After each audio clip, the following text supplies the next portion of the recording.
Because in 30 years, I've done nothing but collect information, knowledge, and your secrets. I know all the comedians and actors' secrets. Who's gay? Jamie Foxx. I can only say it because I can tell you the name of the duty fuck. Nick Cannon used to sleep on my couch. 13 years old. He'd be in one part of the house. He'd be like, can I, nigga, go back in there. You can't, the fuck back in there. You can't come in here. And he'd be like this, right? He slept on the couch. Guys, it looks like things are getting worse and worse with every passing second for Sean Diddy Combs. The man just can't catch a break, and honestly, he doesn't even deserve to have one with all of the stuff that's coming out about him. First, it was the whole disgusting lawsuit with Cassie, and he tried to push that under the carpet through a settlement. Then he came in the spotlight again, with many other alleged victims speaking out, and the story didn't end there. He also got some recent visits from Homeland Security and the FBI, and along with that, there are many celebrities out there who are writing whole memoirs about the he's been pulling. But while these celebrities are safe and sound for now, there are some who have come onto Puff's radar. Yep, you guessed it. Our man Jamie Foxx apparently knew a lot about Diddy and his weird freak-off parties. When Jamie decided to talk about what used to go down at these parties, Puffy didn't like it one bit. And when Puff doesn't like something, he takes quick action to get rid of it. Apparently that's precisely what he did with Jamie. But how do we know all of this? Well, it's none other than the infamous Katt Williams who's finally exposing him for how the rapper tried to sacrifice Foxx. Now, I know I've probably got you overwhelmed with all of this chaotic news, so let's start from the beginning. Back in the day, when Combs used to host his infamous parties frequently, Jamie Foxx was one of the regular attendees. He was right there in the midst of the glitz and glamour, rubbing shoulders with the biggest names in the industry. However, as time passed, Jamie's perspective on these gatherings began to shift. No longer content with keeping Diddy's secrets under wraps, he started to open up about what really went down at these parties. From wild antics to scandalous behavior, Jamie didn't hold back.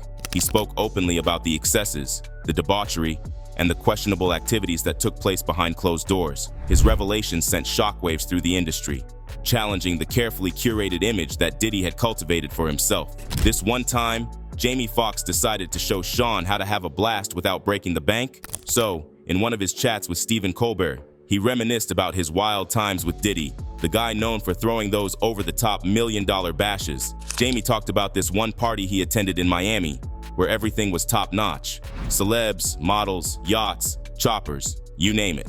But he thought it was all a bit much. So what did he do? Well, he straight up told Puff, I'm like, you are out of your mind. And I said, Puff, I'll throw you a party for $400. Now, that's confidence right there. Imagine Jamie's version of a party, a budget-friendly bonanza that still packs a punch. And just from this snippet of a conversation between these two, you'd understand how Foxx has really seen it all. And he's not just making up stories. Anyway, Puff Daddy actually took him up on his challenge and jetted off to Los Angeles to check out Jamie's budget-friendly bash firsthand.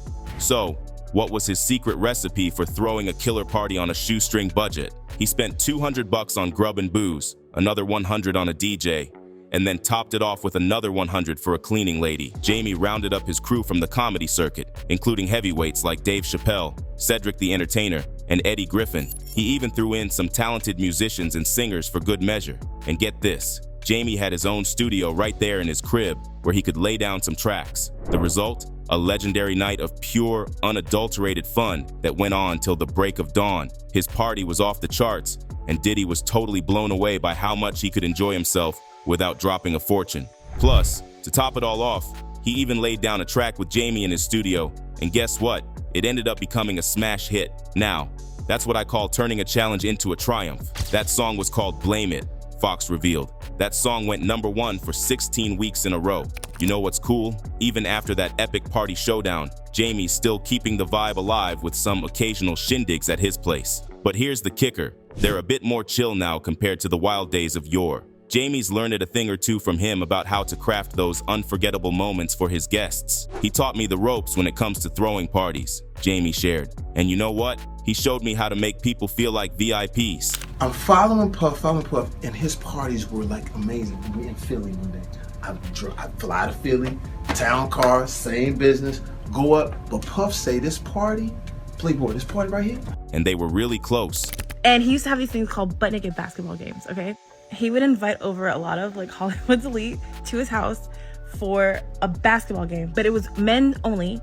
And they would be like, oh, we're just gonna get naked and play basketball. It's like, oh, haha. If you wanna know like who was probably at these games, just look at like who P. Diddy and Jamie Foxx have been hanging around for years. Like, you can only imagine how good of a friend you'd have to be to someone to get invited to play outdoor sports completely naked. But now things have changed. While he's on a mission to expose the rapper, many old clips of him talking about Puff have resurfaced. One of the clips was Foxx dishing some serious dirt about a run-in he had with Diddy back in the day.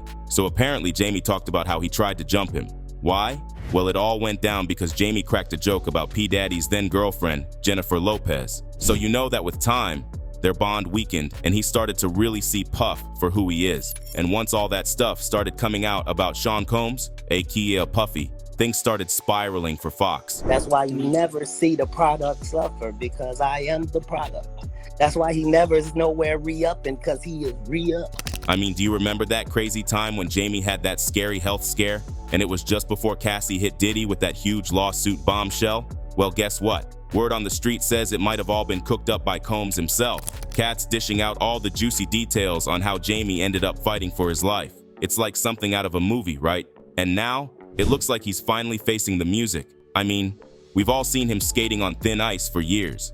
But who would have thought it'd get this intense? The stuff people are saying about him now is seriously disturbing. If even a fraction of it's true, he's in deep trouble. It's like his rap sheet makes R. Kelly's scandals look like child's play. But wait, there's more. In addition to all the other dirt that's been flying around lately, there's a fresh batch of rumors swirling about Diddy's involvement in Jamie's hospitalization. Crazy, huh? It's like the drama never stops with that guy. And what's worse is that this isn't the first time allegations like these have come up against the rapper. Yeah, Diddy's been in the hot seat before with these kinds of accusations.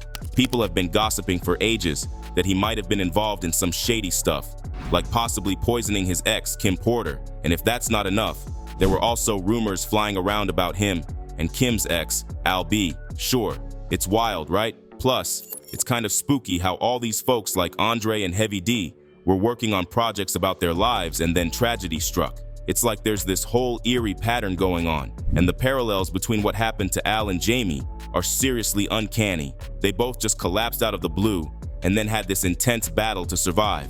And what's really eerie is that neither of them has opened up about what really went down. It's like there's this big mystery surrounding both cases that nobody's been able to crack. Tonight, speaking out for the first time since a medical scare back in April, but still not disclosing what put him in the hospital. I went through something that I thought I would never ever go through. Later, he must have realized that people are catching on to the fact that he's too quiet, and so he put out a statement. He opened up about his hospitalization in April 2023 in a heartfelt Instagram video. While the reason for his admission wasn't disclosed, his daughter Corinne mentioned he faced a medical complication without giving specifics. Foxx expressed gratitude towards his sister Deidre Dixon, his daughter, and the medical team, crediting them with saving his life.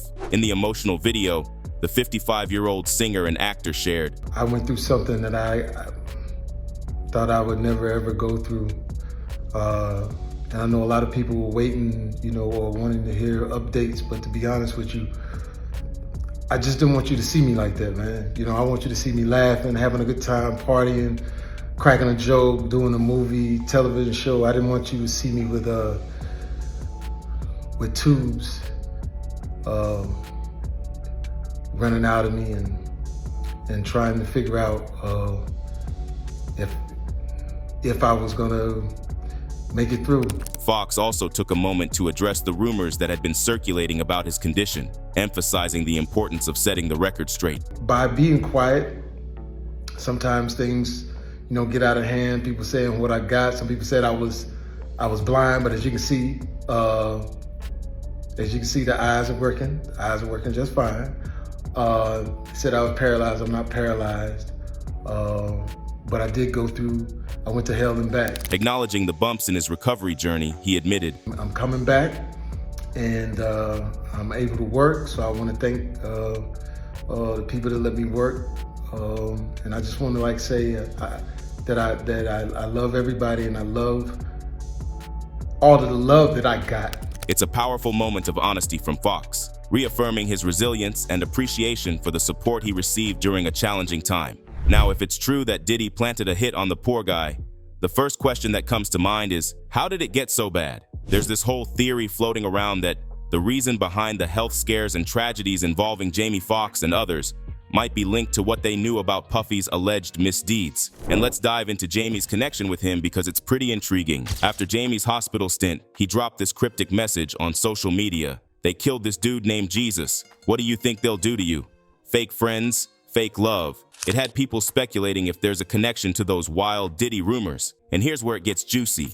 Before Jamie's health scare, he used to talk about the legendary parties. Apparently, Jamie was right in the mix, even bringing along his camera to capture all the madness. But we're not talking about some little smartphone camera here. He had the whole shebang, a big, intrusive Canon with a battery pack and everything. But at that time, it wasn't like the little camera y'all got. It was the big, intrusive Canon. I had a battery pack. Hold on, man. Let me change the pack. Put my light on here. Do that again, Puff. Do that again. I missed that one. Do that again. Put the pack. So I started following him. So I followed him the whole time. I remember watching Puff at the Beverly Hills Hotel, filming this. And it's a pool party that is ridiculous, man. I guess Puff never imagined that this guy would turn on him, but that's exactly what happened. But wait, what exactly did he say that he got Combs so riled up? In a recent interview on The Late Show with Stephen Colbert, Jamie Foxx shared some intriguing anecdotes about his experiences at the rapper's extravagant parties. Reflecting back, Foxx recounted how he once transformed his own home into a makeshift nightclub for Diddy, complete with modest decorations, a DJ, and ample alcohol. Surprisingly, the low-key affair turned out to be a hit, with even Leonardo DiCaprio making an appearance, adding to the lively atmosphere by dancing on the furniture. However, not all of Foxx's memories of these parties are as lighthearted. He also recalled attending one of his exclusive gatherings, reserved for the crème de la crème of celebrities. Despite the initial allure, Foxx described the atmosphere as unsettling, with instances of drug use, violence, and reports of sexual assault behind closed doors. Witnessing disturbing incidents unfold, including stabbings and thefts, Foxx found himself compelled to leave the event prematurely to ensure his own safety. It was a stark reminder of the darker side that can sometimes lurk behind the glamour of Hollywood's elite social scene. He also shared that he learned a lot from Diddy's parties, both good and bad. He admired his love for music and fun, but also saw the risks of too much fame and partying. Foxx tried to balance his own parties to be enjoyable, yet safe. He always had a music studio at his place for spontaneous jam sessions with his guests. Foxx's stories about his parties are eye-opening, showing a side of the industry most people don't know. They also reveal how Foxx made his mark in music using his charm, humor, and creativity. And that was the drama brewing between Diddy and Foxx, with tension simmering beneath the surface. While Foxx seemed to have some reservations about these parties, he chose to keep things relatively low-key and talked about them only a couple of times. However, it seemed like Diddy wasn't too keen on having his business aired out, and Foxx found himself on the receiving end of some pressure to keep quiet. But now we have Katt Williams in the equation, who wasn't about to toe the line. Known for his boldness, Williams wasn't afraid to speak his mind. He saw through the facade and was ready to expose what really went down at Diddy's infamous gatherings, including what happened to Foxx and the scandalous shenanigans that took place behind closed doors. With Williams in the mix, it seemed like the lid was about to blow off, and Puffy might have some explaining to do. All of these big deviants is all catching hell in 2024. It's up for all of them. It don't matter if you Diddy or whoever you is, TG Jakes, any of them. All lies will be exposed. That's all. And anyone who takes that the wrong way, know why they take it the wrong way. The truth is the light. Now, all of this is not entirely hard to believe, because it's not just Katt and Jamie who are blowing the whistle on the rapper. Many people before these two had tried to warn us, and we have names of his alleged victims too, with one of them being Usher. Usher's journey in the entertainment world started early on, practically from childhood. At just 10 years old, he was already making moves, joining an R&B crew called the New Beginnings, and even dropping an album with them. However, his mom, Jonetta, intervened at some point, pulling him out of the scene. What's intriguing is that she never fully explained why, but there were whispers suggesting that Usher had a rough time. Now, here's where things take a disturbing turn. In a recent interview with Kevin Hart, Diddy casually mentioned that he and Usher used to wrestle together when Usher was that young. It's an unsettling revelation, given the significant age gap and the implications it raises. I mean, back in the days when he was like 10 and I was a little bit older, his older brother, we used to fight over the Frosted Flakes. You know what I'm saying? Before pause was invented. You know what I'm saying? But it's my brother for real. We used to actually wrestle off of the Frosted Flakes. Back in his early days with LaFace Records, Usher found himself under the mentorship of Combs. Fresh-faced and barely a teenager at 14, Usher made the move to New York to join forces with Diddy. But their collaboration went beyond just making music. Diddy wanted Usher to add a bit of edge to his image, so he brought him along to his extravagant parties. Usher opened up about this in a 2011 interview, explaining why Puffy encouraged him to embrace a grittier persona. Puff had his reasons, Usher said. My first album didn't exactly set the world on fire, but it laid the foundation for my career, which has now spanned 18 years. It taught me the value of having a mentor, which is why I'm now paying it forward with Justin Bieber. It's not just about the music, it's about staying authentic and relevant. Puff knew what he was doing, and it's a lesson I've carried with me throughout my industry journey. So, behind the scenes, success isn't just about chart-topping hits and awards. It's also about the weird parties these up-and-coming singers had to be a part of just so they could learn more about the industry. And his parties are the only well-known gatherings that sounded like a red flag. There was also the Puffy Flavor Camp. Usher once said that when he was about 14 or 15, he stayed with Combs and was a part of the Puffy Flavor Camp. While he didn't delve into specifics of what he witnessed, he did acknowledge that things got pretty wild. But hey, it was curious. I got a chance to see some things. Yeah, but you were 13. What were you seeing? I went there to see the lifestyle. Right. And I saw it. And it was but I don't know if I could indulge and understand what I was even looking at. It was pretty wild. When Stern's co-host, Robin Quivers, inquired if any women around Combs made advances toward him, Usher clarified, I didn't say that. What I did say is that there were very curious things taking place, and I didn't necessarily understand it. He emphasized that his primary focus was on music rather than extracurricular activities. And the way he dodged that question, you and I both know what kind of things must be going on there. During that period, Combs collaborated with numerous up-and-coming musicians, but Usher stood out as the only child in the mix, which makes all of this even more disgusting. Usher mentioned that while he did attend many parties during his time with Combs, there was also a commitment to ensuring his education didn't take a back seat. Combs arranged for a tutor to support Usher in keeping up with his studies. Additionally, Usher revealed that he received an allowance, which served as a proactive measure to keep him on the right track and away from potential trouble. But all of us know as well that Puff has a reputation for luring kids in with money, cars, and whatnot. I mean, do you remember what happened with Justin Bieber? Justin, you ever seen the movie 48 Hours? Right now, he's having 48 hours with Diddy, him and his boy. They're having the times of their lives. Yeah, so as soon as you turn 16, you know what I'm saying? I'm gonna let you rock this every time you come in LA. Yeah, it's gonna be yours. So every time you come in LA, it's a little dusty, but you know, look at the front shot of this. Man. Minute. Woo. Okay. Okay. All right, so I'm gonna be driving this next year. Yeah, when you get 16, you come down there, you gotta, wear your seat. I mean, I'm 15. You could ride in the passenger seat. I got my permit. Not yet.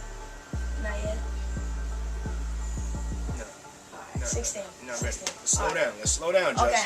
Let's slow down. Okay. One step at a time. But yeah. Anyway, allegedly, Usher's mom, Janetta Patton, got wind of some sketchy happenings at Puffy Flavor Camp. There's speculation swirling around whether she knowingly handed Usher over to the rapper or if she was unaware of the full extent of what was going on. The rumors circulating about Puffy Flavor Camp are seriously unsettling, with some suggesting that Diddy allowed older women to engage with Usher, and even more disturbing claims insinuating that Combs himself was involved in something harmful. And now, Katt Williams has been all over this now. It's like he's on a mission or something, determined to unravel all the shady stuff Puffy's been up to. And guess what? He's not backing down for anyone. Nope, not scared at all. Katt's ready to dive deep and expose every last bit of dirt that the rapper's been hiding all these years. Seriously, he's like a bulldog with a bone, refusing to let go until he gets to the bottom of it all. You can practically see the fire in his eyes like he's on a crusade or something. It's kind of inspiring, you know? And the best part? He's not playing it safe. Katt's ready to go to any lengths to bring all of this to light. He's not afraid to ruffle some feathers or step on some toes if it means getting to the truth. It's like he's saying enough is enough. He's not letting Sean Combs or anyone else off the hook. Katt's all about justice, about making sure those who've been pulling the strings behind the scenes finally faced the music. Just to protect my integrity and that virgin hole I was telling you about. Right, because P. Diddy be wanting to party. And you gotta tell him no. You got to tell him no. I did. I did. See, I got the receipts for everything I'm telling you. That's why I can say them so freely. Kid, I need another one. You here, get you another one. Thank you, sir. So, what do you think? Did Diddy really plant a hit on poor Foxx? Let us know in the comments below. And if you like this video, hit that subscribe button so that you never miss out on any new videos. And until then, fam, keep it real.